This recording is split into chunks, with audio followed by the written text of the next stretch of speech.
Welcome.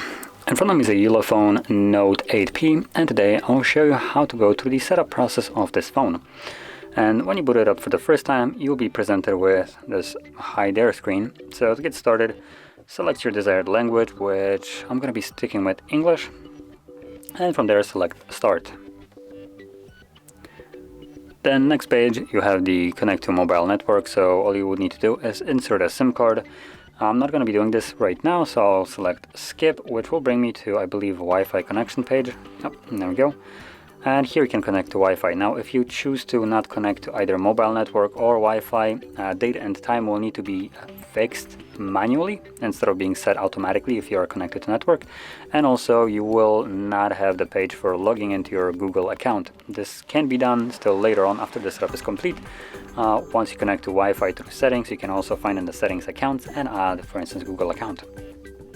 Now I'm going to be setting it up offline, so again I'm going to skip connecting to Wi-Fi here and go to the next page, which gives me the date and time. Now, like I mentioned, if you connect to any kind of network, this page is basically being skipped.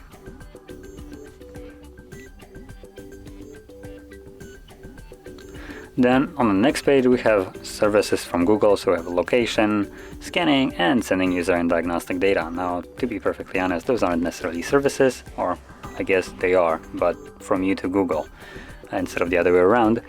So number one, location basically gathers your location.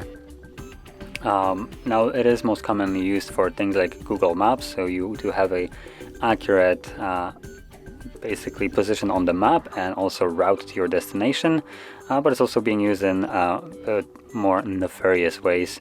And if you ever seen a pop-up, for instance, how was for instance McDonald's, it's because of location, where Google knows that you went to a specific location and it presumes that you, for instance, went to some restaurant or something like that, and then wants your rating on it. Then we have scanning, which allows the device to scan for nearby devices, and signals, meaning Wi-Fi, Bluetooth, and so on. And below that we have sending user and diagnostic data, which basically sends your data, how you use the device, what you use on it, to Google, just so they can, quotation mark, improve the user experience. And if you don't like these at all, you can simply disable all of them, like so.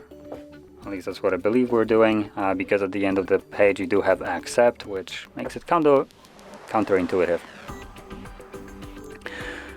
Now, next page we have protect your phone, which will allow you to set up some kind of screen lock to your device. So we have choice between PIN, pattern, or password. Select which one you want. If you don't want any, then you can select not now, which will mean that anybody can access the data on your device, meaning that they have your device. They won't have to unlock it or anything, they can just do it normally.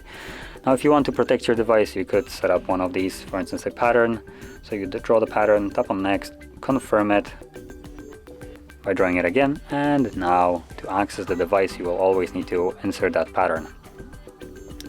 Have wireless updates, so we do have to agree to privacy policy, obviously, and I have read consent form, so obviously you can read exactly what you're agreeing to right here, and then tap on continue, which looks to be finishing up the setup.